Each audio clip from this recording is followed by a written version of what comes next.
Hey everyone, Nicole Friedmaker here, and it is your Monday meeting tip, but it's on Tuesday. Here in the States, Monday was a holiday, Memorial Day, and I took my own advice, and since my husband and I had not had a true long weekend together since Christmas, we made the most of it and just enjoyed our time together and did no work the full holiday weekend. And I hope the rest of you did too. It is important to find that balance.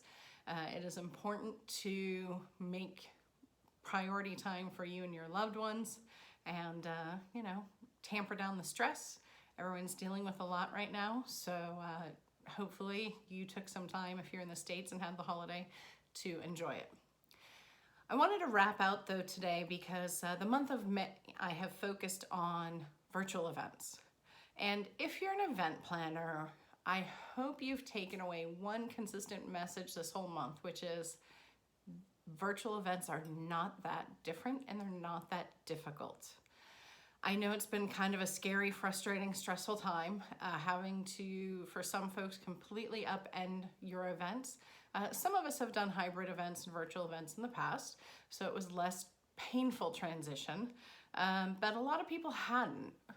But again, if you were an experienced planner before the COVID crisis, then switching to a virtual platform should not be that scary, nor that much more work. If you've taken your meeting from the hopefully start, which was goal setting and determining why you were holding your meeting, then all you have to do is incorporate a few different things, a few new things, a few ways to think about things differently for the new medium, and you've been able to embrace that change. So this week though, I'm going to focus on supporting your speakers during virtual events because it's, again, almost the same, but a few different tweaks.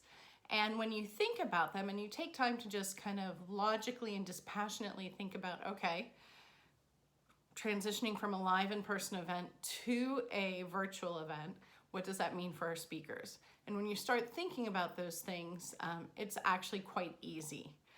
So if you paid attention to my posts or my videos in March, I know it hardly seems like that was just 2 months ago, refresh your memory on some of those because the topic for the month of March was speakers and getting the most out of your speakers.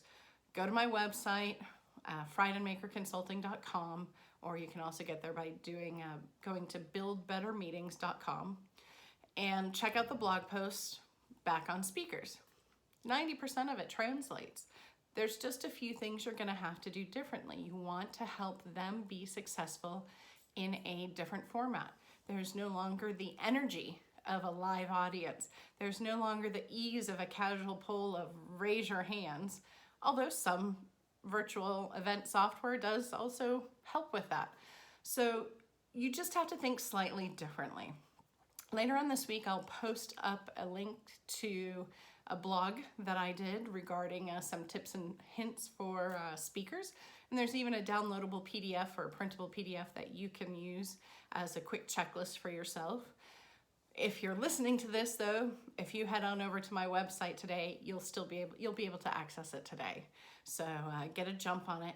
But just remember, these are different times, but all of the good hard work that you put into your events still translates to a virtual event. And let's just give our speakers a little extra support because they may be having a bit of uncertainty as well. Have a great week, guys.